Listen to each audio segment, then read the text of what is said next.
Look, I don't want to mince words and I don't want to be a jerk about it, but I had to wait until episode 3 for a hot guy to show up. And once again, I'm scared. Do you see the wheels turning? What hot guy? We'll get there. You'll remember when we get there. Okay, I always forget. Very telling, isn't it?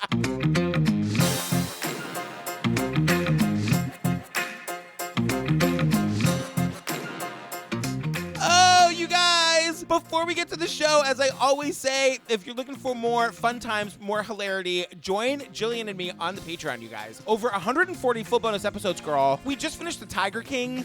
We got all of that. Good riddance. You know what? Just get on the Pates. There's a lot going down on Lady Pates. You guys, there's also ad-free episodes. There are ringtones. There's just so much stuff. Monthly surprises. Again, can't say much about it. That's what a surprise is. I know. Steve, don't worry. I'm not spilling that much tea, but there's stuff. Just saying. We also, as you know, started a new podcast, you guys. Obsessed with Disappeared. Episodes available right now. It's me and my best friend of 20 years, Ellen Marsh, recapping episodes of the ID show Disappeared. People are really liking it, girl. They think it's funny. Well, good. Smart people out there, then. I know.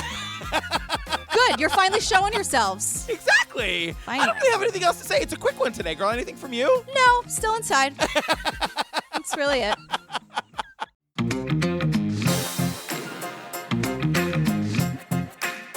Girl, what are we talking about today? We're talking about The Most Dangerous Animal of All on FX, about this guy who thinks his dad, really wants his dad to be the Zodiac Killer. Right. How many times does this guy say, look, I wish I could just say it's not me. It's not my dad. But, unfortunately, I don't have that luck because my dad is definitely the Zodiac Killer. It is such a lie. He wants his dad so badly to be the Zodiac Killer. Yeah, and we get into a lot of... my feelings for this person are all over the place, to put it nicely. You guys, before we say anything else, this is a two-parter. So episode 1, you're listening to it right now. Episode 2 of this is available ad-free at the $5 level right now on the Patreon, you guys. Just for a week, you guys. And then we move it to the $10 ad-free tier. Sometimes there's some confusion about that. But when we put out these two-parters, we just want you to be able to have both of them right away if you're on the Pates, or if you want to join the Pates and get it, girl. Yeah, so this episode of TCO is the first 2 episodes of the series. Exactly. And then episode 2 of TCO is going to be episodes 3 and 4. Thanks for the clarity. I really love you. That's right? I said it right? Yeah, Okay, that's right. In San Francisco, 2 more communications have been received from the person who calls himself the Zodiac Killer. I often get asked, when you first suspected your father was a Zodiac Killer, why didn't you just stop? Because it was my identity, and it was my story. I just had to know. There's still a wound that I don't think heals until you know where you came from. This is the only picture that I have of Gary's father, and it's his mugshot. But it wasn't until I started doing my own research that I actually found out the whole truth. Unforgettable. The Zodiac is the kind of thing that people just crawl into. In every way. I needed to know who he was, and I was going to find him no matter what. And forever. I'd asked my biological mother about my father. She said she didn't remember. That's how you'll stay. She claims she doesn't remember so that she doesn't have to face what she did. The Zodiac said, if you crack this cipher, you will have my identity. I immediately saw my father's name. What are the odds that Gary Stewart thinks his father was the Zodiac Killer, and they've got the same handwriting, the same scar, and they're in the same places? If you look to the DNA, there's a 99% probability. Things began to get tense. He believes it very strongly. I would much rather go home and say, we don't have that defective gene. It's been consuming his entire life.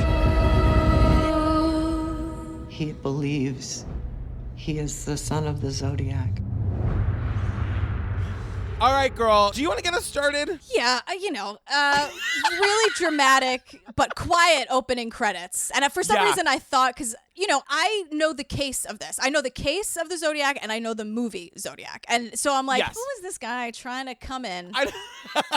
We were here first. I'll tell you that I bought this book the day it came out. Like, I was obsessed with getting this book. I read it cover to cover in probably a day or two. And I totally believed it. Like, hook, line, and sinker. But I was thinking about this today. I'm that idiot that will believe anything. You want me on your jury because I'm persuadable. I know. And meanwhile, I'm like, but I love that, in this corner, We have me and like the facts of the case. Right. And in this corner, we have you and this bullshit. And then somehow we meet in the middle and we just like scream about it. That's how our podcast works. Like that's Exactly. the full dynamic of our podcast. That's every episode. That's not just this one, girl. The thing about this documentary, you guys, is that I remember when this book came out, the book was a huge bestseller. And then there was a lot of blowback after the book came out about fact checking this and like what's correct and what's a lie. And I thought this FX series was going to just be about the book, like just sort of telling the story of this guy like trying to prove that his dad was a Zodiac. You guys, it's not that. It is the directors of this movie have no allegiance to the guy whose book they optioned. Like, I think the best episodes of this are the second two. Yeah, because that's when I stop thinking that I was wasting my time. Right? So it starts with this guy. We meet the guy. His name is Gary Stewart. He wrote the book, The Most Dangerous Animal of All. And basically, he's like to camera telling us, I've had the fear of abandonment as far as I can remember. There's a primal wound that adoptees have. If you weren't loved enough to be kept, how can you expect someone else to love you? he's speaking for all adoptees everywhere in the world. Every single adoptee in the world has low self-esteem because they feel they were abandoned at birth and nobody will ever really love them. And already I am like turned off to this guy. Yeah, you know, I can't speak to this because this is not my experience, but I agree. I didn't love the sweeping generalizations he's making. He's speaking for everyone who's ever been adopted and all the people who gave up kids for adoption. He's assuming that they're heartless, that they don't love them, that they just abandon people. And it's like, there are a zillion kind of different circumstances here. Like immediately I'm like, Gary, come on. Come on, Gary. Gary. And then he like immediately is like, oh, and by the way, my personal life is a big super fucking mess. What contributed to my business success certainly didn't help me with personal relationships. I've been married 5 times. I wasn't going to let somebody leave me again and hurt me. I would always leave first. I was like, girl. Yeah, and I'm like, well, shocking. And he's just like on and on and on and on and on about these abandonment issues. Again, I can't speak to that experience, but we meet Leona, and that's Gary's adoptive mother, and she's like, we told Gary he was adopted early in life. We had him since he was 3.5 months old, so he was ours. And then we get like Gary and the adopted mother and his adopted family saying like everything was really like puppies and rainbows, super supportive family, no abandonment at all. Everyone's lovey-dovey. Right. He has a big like coven, this big clan. Cindy's like, Cindy, his sister, we had a fairy tale childhood. And then cut to Gary like, I was abandoned every day of my life. And I'm like, what? Gary, like, I don't mean to be insensitive because I know that can be a thing in certain circumstances, but like Gary's circumstances don't lend itself to that. So I'm not sure why we're here. I totally agree. And then we hear Gary saying that prior to the 70s, all adoptions in the state of Louisiana were closed adoptions. So I'd given up trying to find my biological parents. And then one day, after 39 years, it happened. And I never could have imagined what I was about to uncover. And then we learn that at 39 years old, when he was 39 years old, a woman called his father claiming to be his birth mother. And like, of course, he's like, it was the eve of Mother's Day. I have a real mother, but like, I feel like I should go meet this person. And so we meet her. Her name is Judy Chandler, and it's his birth mother. Yeah, sometimes they call her Jude. She has a bunch of names. We'll just call her Judy. At 39 years old, he flies out to San Francisco to meet his birth mother for the first time. And Judy says, like, seeing him walking towards me, and it was a memory I will never forget. They spend this like blissful week together, and then at the end of the week he decides he's got to ask about his dad, to which I was kind of like, you waited a long time. Like that would have been my first. I would have been like, hi, so nice to meet you, tell me about my father though. Because for the first 20 minutes of this episode he's obsessing about his father and these abandonment issues. So yeah, he's like, you know, I finally at the end of the week I have to know about my dad or it's gonna start to totally consume me. And I'm like, start? And she said, well honey, it's been a long time. And I've spent my life trying to forget that time. But I think his name was Van. I was young, underage, and we were on the run. Hearing this, I couldn't imagine how she couldn't remember who my father's name was. And And so Gary is asking Judy, and the more he asks, the more she's like, I don't remember. And Gary is like, I'm so mad at him in this moment because she keeps saying like, I don't know, I don't remember, I don't want to talk about it. And he straight up says like, But the more questions I asked her about my father, the more she said she didn't remember.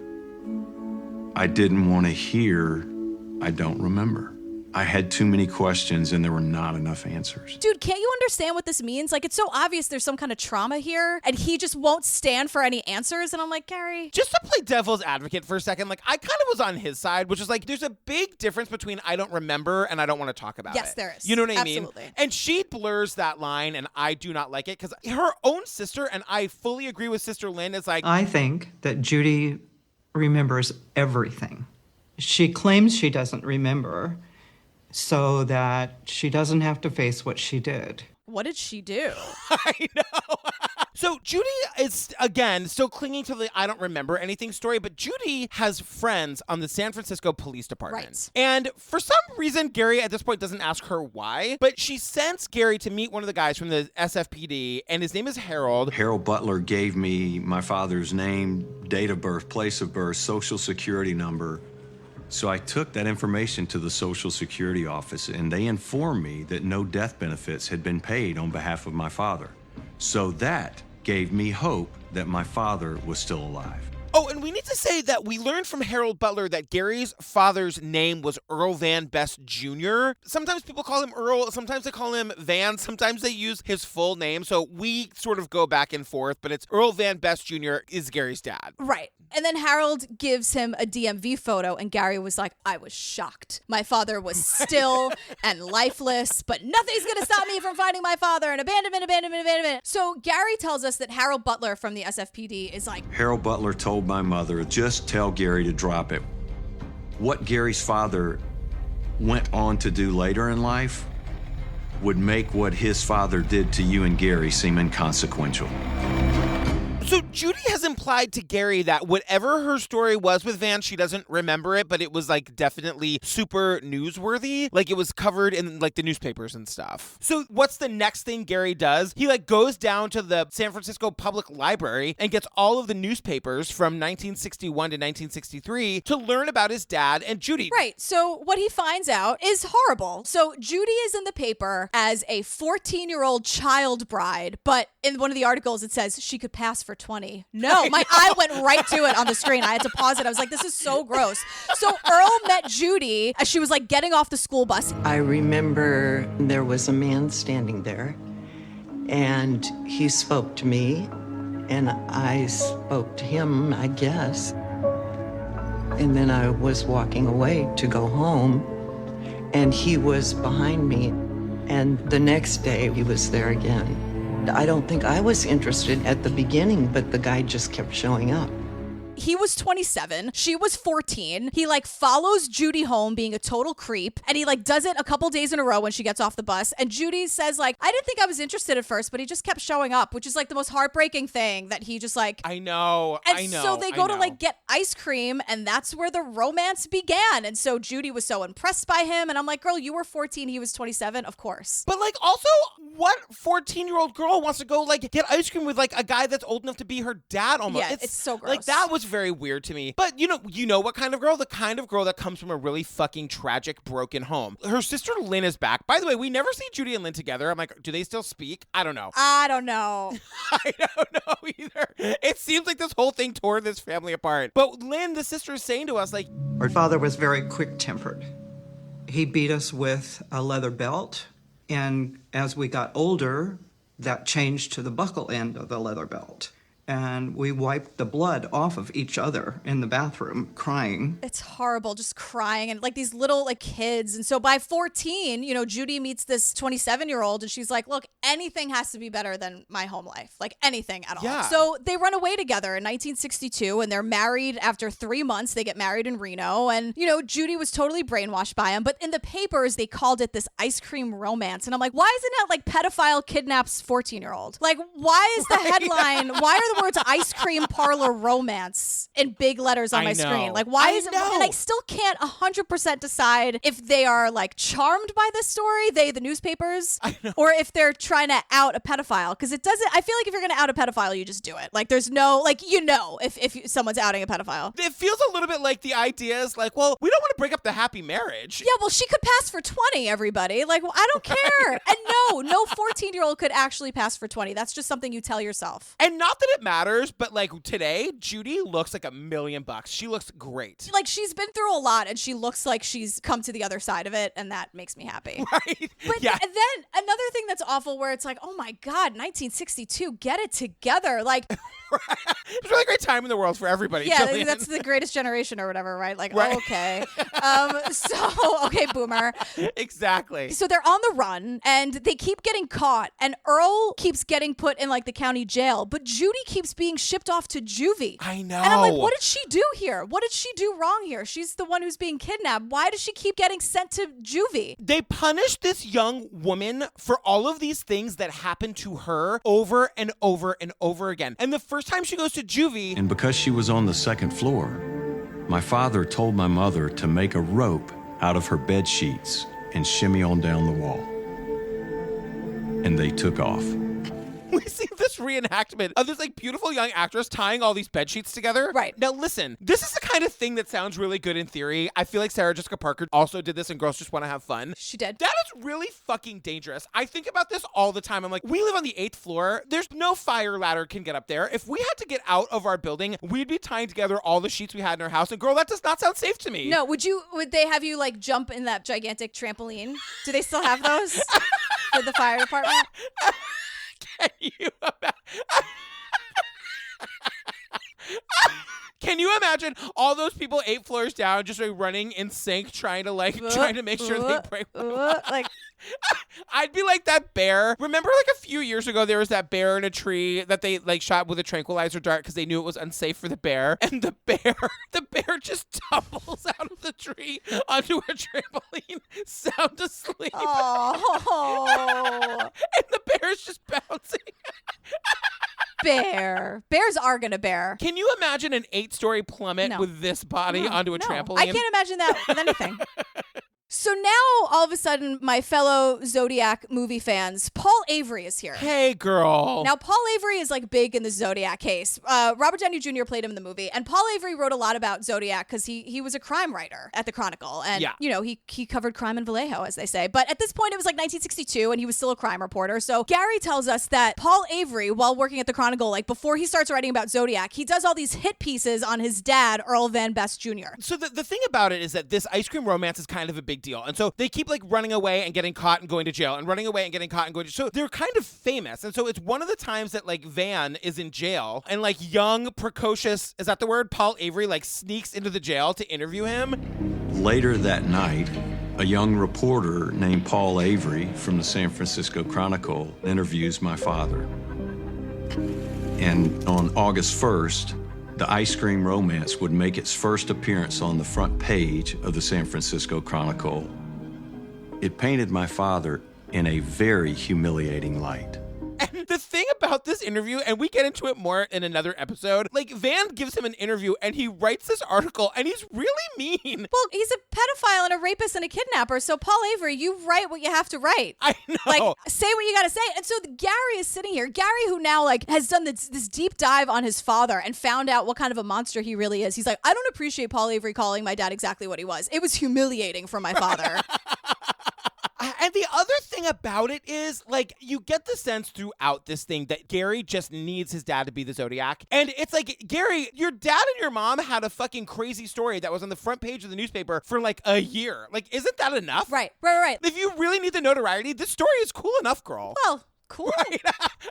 All right, strike cool from the record. This story is interesting enough, you know? There's enough horror to it, Gary, if that's what you need. If you need, like, you need your dad to be some villain who he didn't just abandon you, he abandoned me because he's a monster. Like, if that's what Gary needs, it's already here. Okay, so we're going back in time again to Gary's birth parents, Judy and Earl Van Best Jr., and they're on the run again. Right. So they end up in New Orleans, and by the time they get to New Orleans, Judy is like, this was all about survival. And Earl Yeah. is just like, hey, can you do some sex work for money for us? Thanks. Right. And Judy was like, I was pregnant.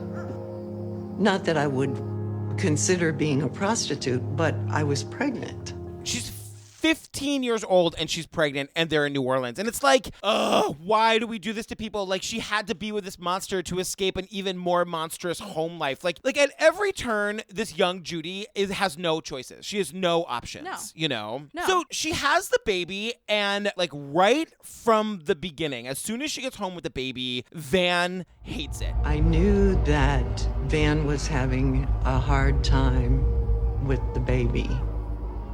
I'm assuming because it took my attention away from him.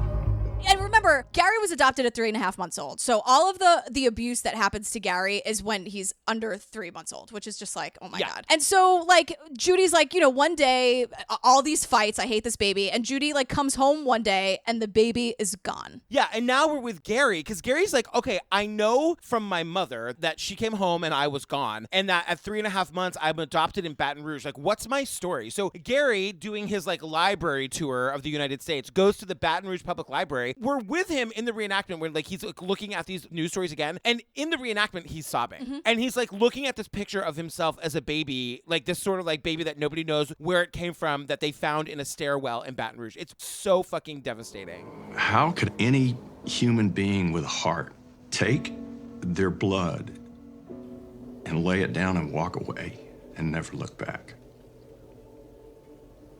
So you see, that's the most difficult thing for me to talk about.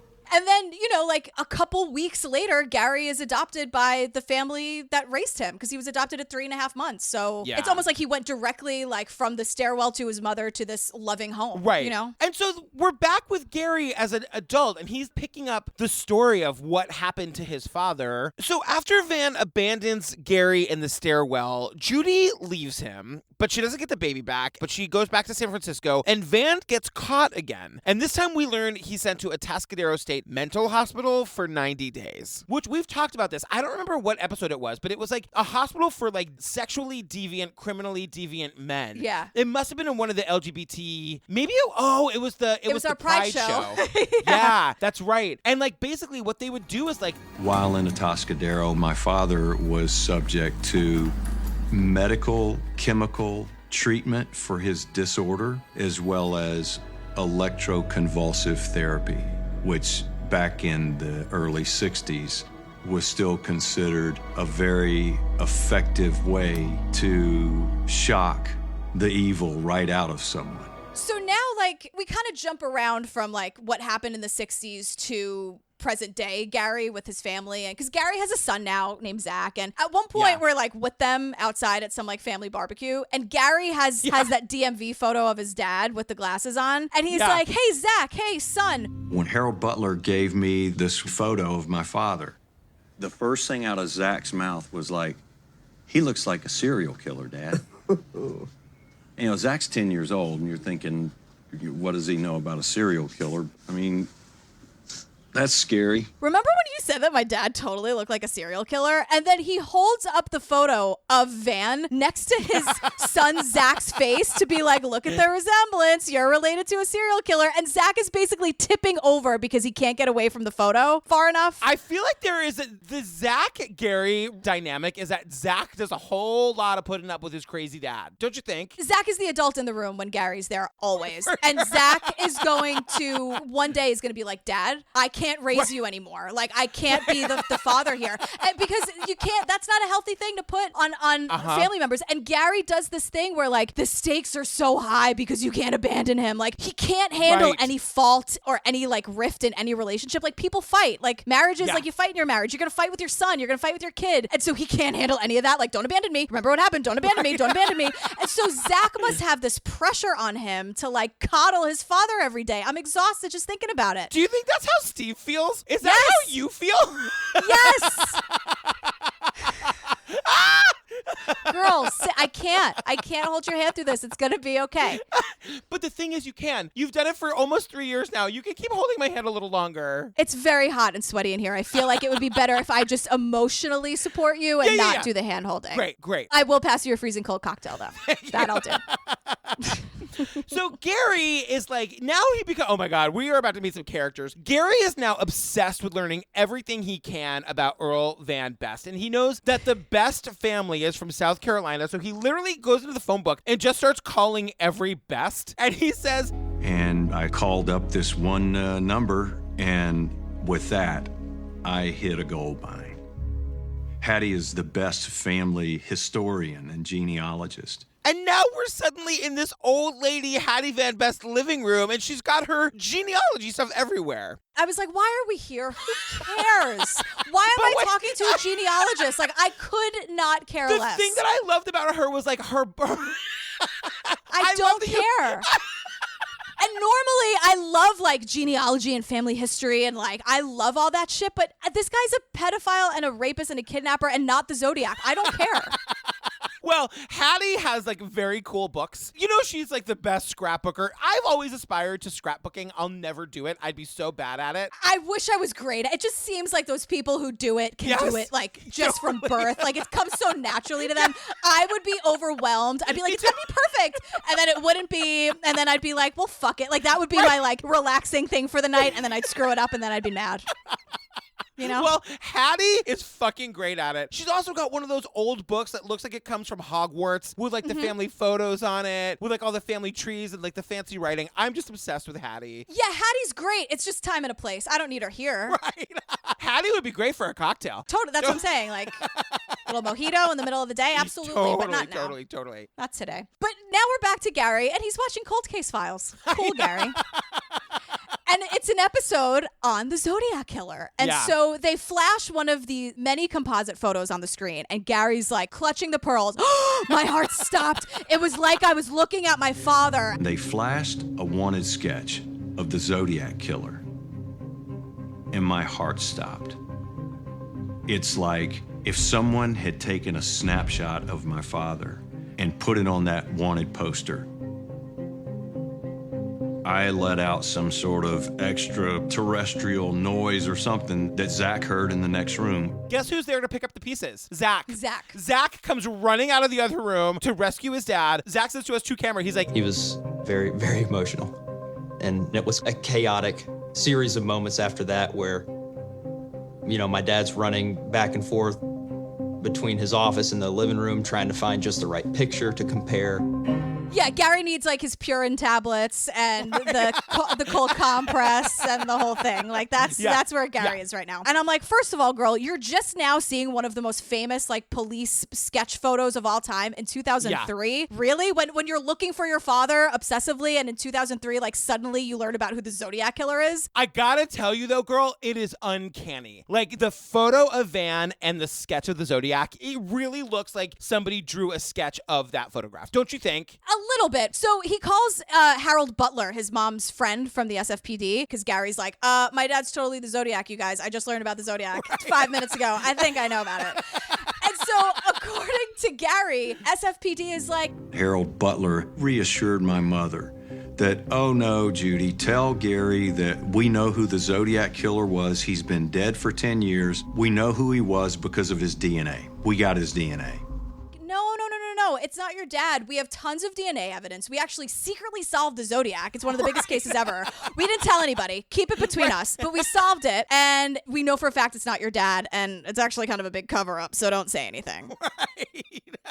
And then Gary, like, goes to the online, and he's on the shittiest looking website I've ever seen. Like, this is his fact-checking. It's like Zodiac Killer, and it's just like this old, like, 1994 website. So Gary's saying, like, haha, they're lying to me. I've done my research. I know this case has never been solved. Also, and this was like, wait a second. Gary says, I found out that my mother's second husband was Rotea Guilford, a homicide inspector with the San Francisco Police Department. Rotea was a hero in the SFPD. He was also one of the inspectors on the Zodiac case. He was the first African-American cop to be, like, elevated to detective, but they say he was a homicide inspector, and he was, according to this moment in the documentary, he was also one of the inspectors on the Zodiac case. That's when I began to wonder if the SFPD might have been trying to cover up for Rotea. I don't believe Harold Butler was doing anything to try to protect me. I believe he was trying to protect Rotea's legacy and the reputation of the San Francisco Police Department. And I'm like, what? No. My answer is no. That's my answer. The end of episode 1. All right, so now it's what is this thing called? The Most Dangerous Animal of All, episode 2, and it's called The Search. And I just have, wasn't the last episode The Search? Well, so we get like the first 2 minutes is just like introducing the Zodiac Killer, what he was, how many people he killed, and it's super interesting. Right, and Gary's talking about like, if I had it my way, my dad wouldn't be the Zodiac. I don't want it to be him. And I'm like, girl, good news, it's not. But he says like... I would much rather go home right now and go see my son and my grandson and say, it wasn't us. We don't have that defective gene. This is where I'm like, this feels really wrong. Like, this guy is not well at all. And like, this has nothing to do with the Zodiac, not even a little bit. This is like his issues, and it feels very like, I shouldn't be watching this. Well, you know who agrees with you wholeheartedly? His birth mother, Judy. It was so preposterous to me. I don't believe that as San Francisco Police Department, we're trying to cover up for Rotea, because I can assure you, if Rotea could have solved that crime, he would have solved that crime. It was preposterous. She says preposterous 40 times in this series. She's absolutely right. Judy can say whatever she wants at this point. Yeah. And she's like, the SFPD wasn't covering up for Rotea. Like, because, and we hear this a million times in this episode, if he could have solved the Zodiac case, he would have solved the Zodiac case. Everybody in the world wanted to solve that case. Right. And also, especially Dave Toschi and Bill Armstrong, the actual inspectors on the case, not Rotea Guilford. He was busy being a political activist, working for the gay community. He worked for the LGBTQ community back in the 60s. Is that right? Yeah, he like solved a murder of a serial killer who was targeting gay men. Like, he was very active. Like, he had other shit to do. Good shit. But Toschi and Armstrong handled the Zodiac. Okay, enough. Right. Whoa, you're getting worked up over there. Don't mess with Mark Ruffalo, even if it's just someone he played on TV. I won't do it. So Gary is like, I don't want anything out of this. I just want the world to know that my dad's the Zodiac because I need it for me. So I'm going to write a book. Right.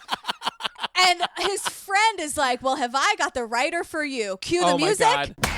Cue the big hair, cue shooting a gun into nature. I don't know what I'm looking at. But here comes Susan Mustafa. Susan Mustafa. You guys, she is shooting this hot pink plastic gun. I'm not joking. It looks like it was 3D printed. Like, you know that they can like 3D print guns now? It looks like one of those. But she's just shooting into like tall grass. Like, there's not a target. Like, she's just shooting. Like, that's responsible gun owners. That can't be right? Like, you don't just shoot a gun.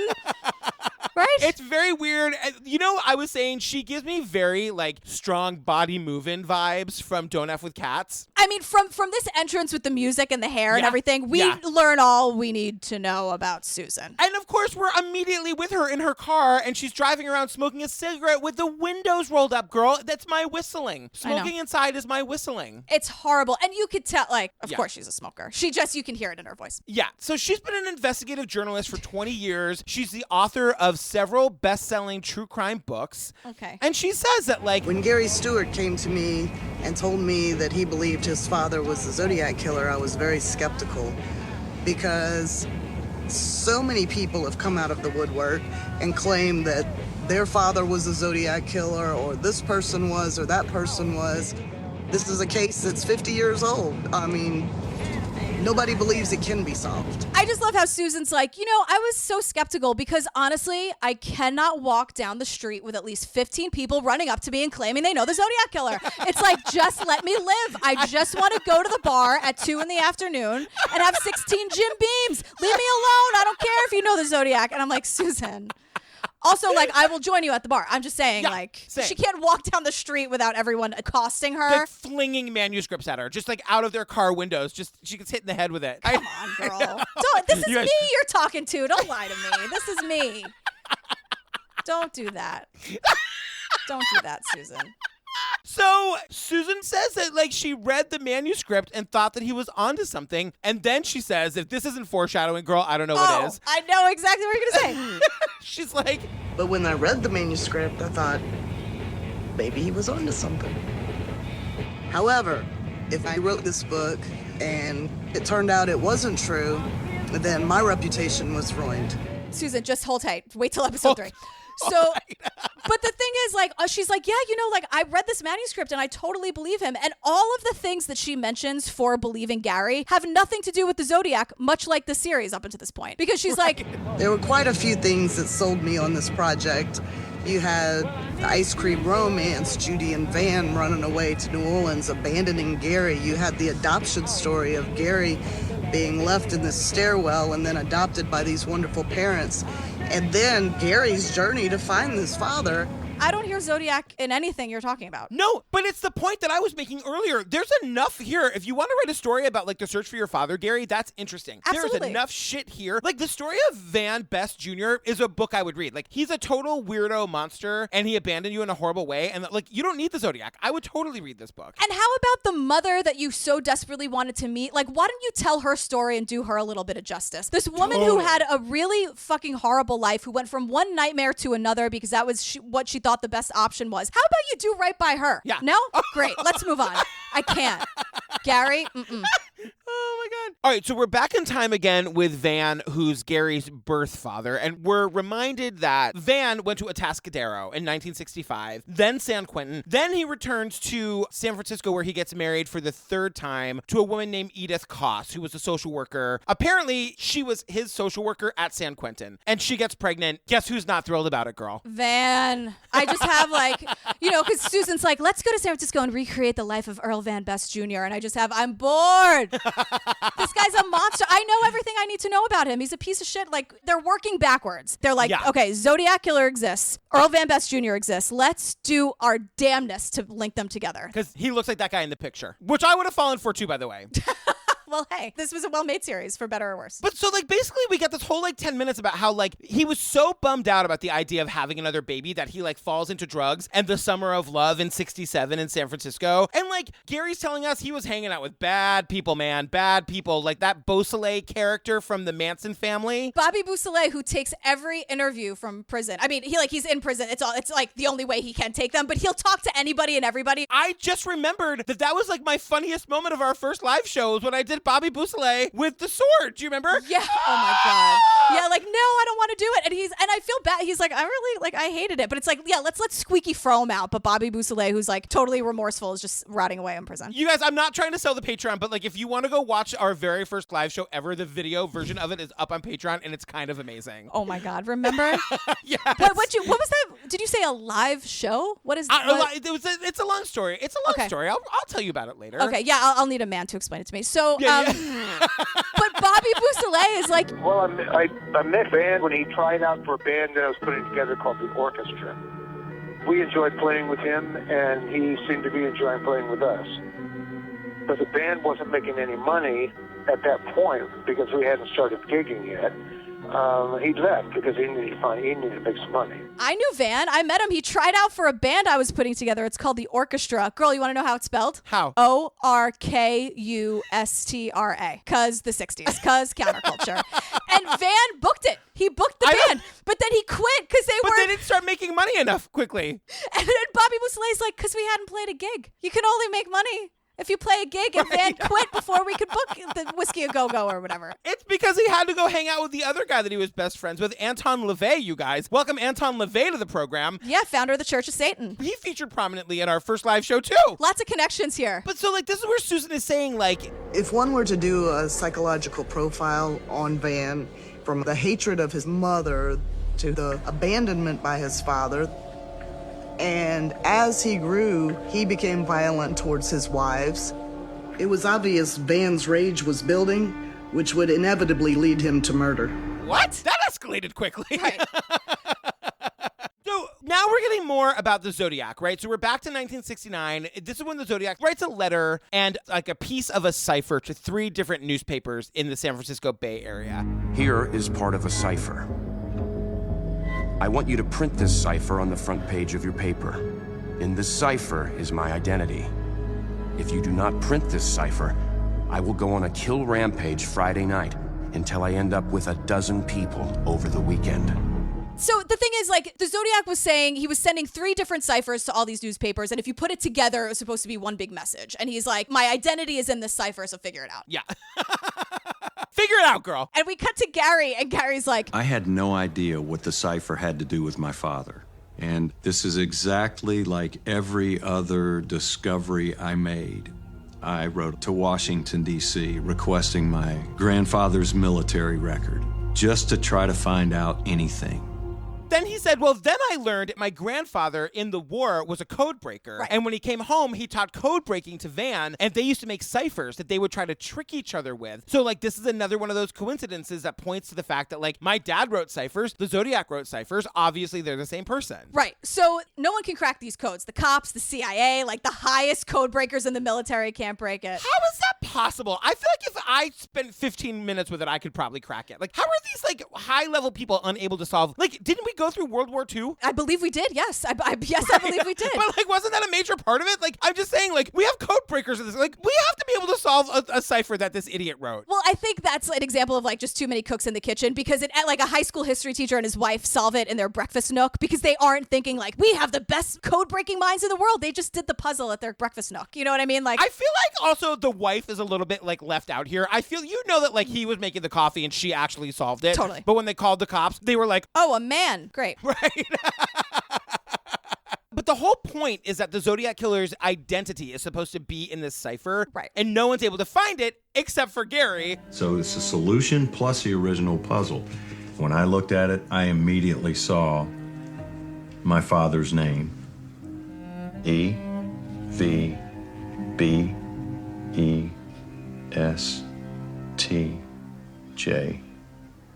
I'm looking at him, explain to me where it is, and I don't see it. Right. It's like he just keeps, like, finding letters in random order and jumping to all these conclusions. And based on this alone, he's like, that's it. My dad's the Zodiac. This and that picture, oh my God, it's totally him. Yeah, we get this whole thing here about the Lake Berryessa attack on September 27th, 1969. According to the man that survived, the Zodiac says to him, I need the keys to your car so I can drive to Mexico. The most significant connection to my father from Lake Berryessa was the fact that the Zodiac told Brian Hartnell that he wanted his car keys so he could drive to Mexico. That's where my father earned his money.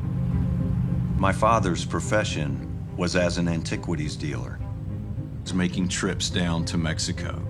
And the thing is, though, like, Zodiac was lying to them because he leaves the car. He writes the dates of the other murders on the side of the car. Right, exactly. He doesn't take their car. And, like, criminals skip town in Mexico all the time. Mexico isn't hard to get to from California. Right.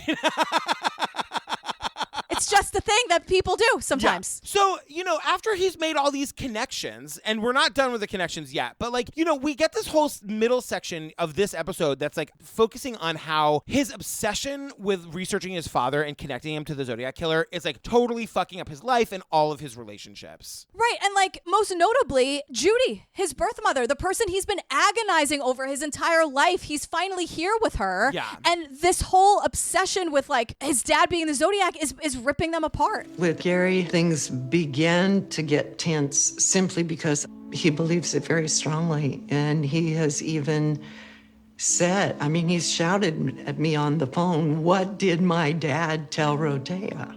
And then we're back to sweet baby Zach. And Zach's like, you guys, it was really hard. Like, here I am trying to raise my dad, and it's just getting harder and harder. Yeah, you know, those 39-year-olds, they're real handfuls at this age. Like, Zach! We meet this woman who's his fourth wife, and I gotta tell you, she's like staring at the camera, and she really looks like she has been through it. Kathy, married 3.5 years. Yeah, so her name is Kathy, and she's like, Gary and I were married for 3.5 years, and it started in a whirlwind romance, and it ended about as quick as it began. It started out as a whirlwind, and it ended as a whirlwind, you guys. She's like, Zach and I still text about it. It's a whole thing. Right, and she says that, like, before we got married, Zach's mother called me and was like, you in danger, girl. Yeah. Like, you don't actually know this guy. Get out. So Kathy got out. Christy is now his current wife. Yeah. And Gary's like, well, thank God for Christy. And I'm like, Christy, who must have the patience of a saint, or just you put so much pressure on her that she feels like you will actually implode onto yourself if she leaves you, because remember, abandonment. One more time, is that how you feel, girl? Uh-huh. Girl, blink twice if you're okay, but don't blink at me because... I was just blinking into no, everything is wonderful. Oh, good. That's what you would say if you felt trapped. But Christy is there, and it's like her lower third is like current wife, and I'm like question mark parentheses because she's like. I probably realized how important it was to him maybe a year or so into our marriage when he became nearly obsessed, if you will, with digging and finding more and more. So we had many discussions over the fact that I felt like it was taken away from us and our family and our children. We're still married. He's obsessed. He's in a word. He's it's hard. Yeah. You know, it's You can't see your hands because it's holding a cigarette and the whiskey. Ooh, yeah. I mean, Christy, again, I'm here. I'm always here to talk. If you want happy hour, we can do a brunch. We can do whatever you want. Because we're gonna need the whole day. She says it like it was difficult for me because it took away from time that I felt, I mean, we're early in our marriage, that we should be doing other things besides researching serial killers. Can you imagine if like you're in a new relationship with this person that you really like and it's like, do you want to come over and meet my parents? Well, I would, but I was kind of hoping we could go back to the library and keep reading about serial killers. Wait, that basically describes everybody who listens to this podcast. You guys, you're not alone. Well, here's the thing. It's not that. It's, you want to help me prove that my dad is totally the Zodiac? This is the hill I need to die on. I need my dad to be, because it's not like, hey, you want it? It's like, you know, true crime docs and chill or whatever. Like, yeah, like, yes, yeah, I actually do kind of want to research that. Thought you'd never ask. I finally found my partner in life. But see, this is why our marriage does work so well, girl. This is why I know you are okay. Exactly. And I'm not saying I need my dad to be the Zodiac. Right. Isn't your dad John Gotti? Girl, you can't have them all. My dad is not John Gotti. How dare you? Let's talk about the Paul Stine murder, shall we? Yeah, the Paul Stine murder. So this is a cab driver. And, you know, Zodiac was kind of breaking the pattern here because it was all these like heteronormative lover's lane kind of things. And this is a cab driver. And this is incredibly frustrating because when the call went out. This is unbelievable. How did everybody not get fired? This is super frustrating because when the call went out, the suspect was a black man. And of course, this is not the case. And the description was fixed, but not fast enough. And technology in the 60s and everything sucked. So they were so close to catching him. At one point, like the cops even, they think, stopped him and said, have you seen a black man in this area? And it was actually the Zodiac killer just like lumbering down the street. How brazen though. There's one other thing that happened here that I want to talk about. We get like a From the Day interview with Dave Toschi and I have, oh my God, Toschi was hot. Dave Toschi is a rock star. Okay, you know Bullet, Steve McQueen Bullet, and how he would wear that shoulder holster, that shoulder holster. The other day when we were recording the Maura Murray episode of Disappeared, I was trying to say Maura borrowed because I say borrowed. So I was trying to say Maura borrowed and I couldn't. It took me like 10 tries to say it. Maura borrowed. Maura borrowed. That I can say till the cows come home. But this shoulder holster. Screw you, Pensavali. Shoulder holster. I don't know why it's like not getting there. I also I'm totally out of water and my mouth is like, girl, it's 800 degrees in here. Okay. I'm going to take that whole thing again. So, you know Bullet, Steve McQueen, that character Bullet, and he would wear like the shoulder holster thing. He took that from Toschi. Like Bullet is based on Dave Toschi. Dirty Harry was based on Dave Toschi. He had his cute little bow ties and his little shoulder thing. And it was like Dave Toschi was a goddamn rock star. He's the best. Is he still with us? He's not. He a couple years ago passed away, but he was the head inspector on the Zodiac case. And yeah, he's the best. Yeah. And so this is where Gary wants to connect his dad again because he's like. As I looked at the details from the Paul Stine murder, many things popped for me. My father lived at 797 Bush Avenue, which is exactly 2 blocks from where the Zodiac hailed Paul Stine's cab. And also, remember that fingerprint girl that they got from the bloody cab? The partial print, remember? The partial print, it's of a right index finger, and it has a scar across it. Mm-hmm. And we see an image of Van, Gary's dad, suspected Zodiac killer. We see, like, what we're being told is the same finger. It's got the same scar. And they do an overlay, and it is identical. And I was like, oh my God. No, you guys sit tight. But in the moment, I was like screaming. I was like, well, we solved it. Gary, girl, call me. We totally did it. I believe you. This is the debut of Susan saying, what are the odds that Gary Stewart's father could have the same scar as a Zodiac killer? Susan says it over and over and over again. Susan goes, what are the odds that Gary's father could have the same scar as the Zodiac Killer? What are the odds that Gary's father would live 2 blocks from where the Zodiac Killer was picked up in the cab? She says, what are the odds 800 times? She's trying to convince herself so I bad. know. She needs it. Like, she suddenly needs him to be the Zodiac now for other reasons. So we're like more Zodiac letters. Yeah, we got the next cipher. It's the 340 cipher. It's like the big famous one that no one's been able to solve, except for Gary, of course. Gary immediately finds his dad's name in the cipher. You can see it clearly. EARLVANBEST,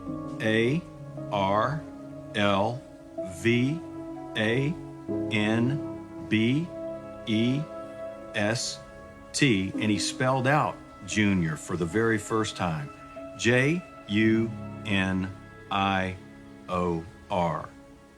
Earl Van Best Jr. backward.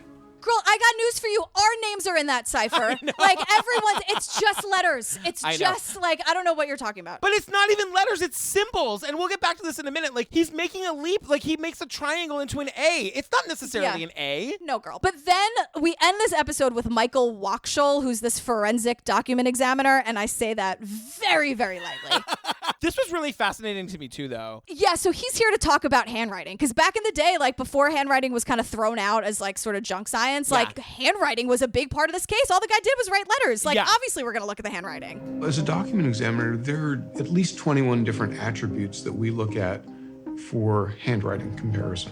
And no one of those attributes will confirm or not confirm that it's a person. You have to look at the whole, the entirety of the writing. This Michael Wachschel guy is comparing one of the Zodiac letters to the marriage certificate between Earl and Judy. And, like, I gotta say, like, you know, when he pulls some of the letters out and we see they look really similar, and he puts a J over a J, and it's, like, basically identical. And I'm like, okay, you guys, here we are. My opinion was that there's a strong probability that Earl Van Best Jr. wrote the Zodiac letters. The word strong probability is synonymous with virtually certain. He actually says it's a strong probability that Earl Van Best wrote the Zodiac letters. Then he actually has to explain to us what a strong probability is. Thank you, Michael. I'm not an idiot. Thank you so much, you dummy. But then, like, we end this episode with Susan saying, what are the odds that they have the same handwriting and the same scar and the same police sketch and they're in the same places? Stop saying, what are the odds? Well, that, but also we end this with something that I was thinking of you because it's the end of the second episode and Gary is already talking about how he wants to end on forgiveness. Already. I know. I thought of you too. And he's like, I certainly have to compartmentalize my feelings about the father I never knew in order to try to give him a fair shake, because I believe everybody who may have done something in their past should be given the opportunity to receive forgiveness. You know, my father, who's a pedophile and an abuser and a rapist, you know, and also who Gary thinks on top of that is, in addition, the Zodiac Killer. Right. He's like, I just want to give him a fair shake, you know? I just want him the opportunity to receive forgiveness. My sole purpose is to find him, and that's what I'm going to do. And I'm like, that's his catchphrase. If Susan is what are the odds, his is like, I just want to find my father. And I'm like, you did. He's an asshole and a piece of shit, but he's not the Zodiac Killer. I don't know why he has to be both.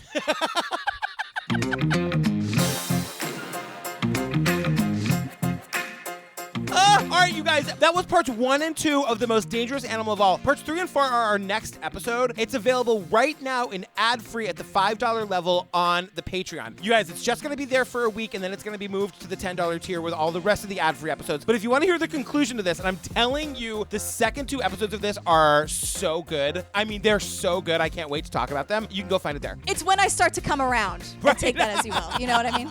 Just a little hint, a little wink there for you. Not to mention, you guys, on the Patreon, 140 full bonus episodes. It's where we do the series. It's Don't F with Cats and Tiger King. We're doing McMillions, The Staircase, Making a Murderer, Serial, Lacey Peterson. Oh, okay. OJ Made in America. God, should I even be here? Am I even needed here? Fine, just whatever. You know where to go. Patreon.com/TrueCrimeObsessed or go to our website, click on the Patreon link. Girl, we don't have to tell them what we're doing next because we're doing this next. We're doing this. Yeah. Yeah, easy peasy. Do you want to tell them where they can find us? Yeah, they can find us at TrueCrimeObsessed.com. That has everything you could possibly need or want, and probably more than that. Merch, episodes, see us live if that ever happens again. Promo codes. Yeah, a lot of people in the Facebook group are asking for our promo codes. They're all there. They're all on the website. They're all there on the website. Steve updates it every week. You know what? Thanks, Steve. You can find us on Instagram Instagram at True Crime Obsessed Podcast. Go follow us, you guys. We're doing stories and lives. It's so fun. So fun. You can find Jillian on all the socials at Jillian with a G. You are Patrick Hines _ on Instagram and at Patrick Hines on Twitter. That's right. We love you, you guys. Stay tuned for the outtakes from this. We've got no trailer this week, so maybe we'll just do a lot of outtakes. Yeah. Just me yelling about how, like, I'm a purist when it comes to this shit. Don't mess with the program. All right, we love you. Bye. Wait, I think this one's called The Killer. No, that's 3.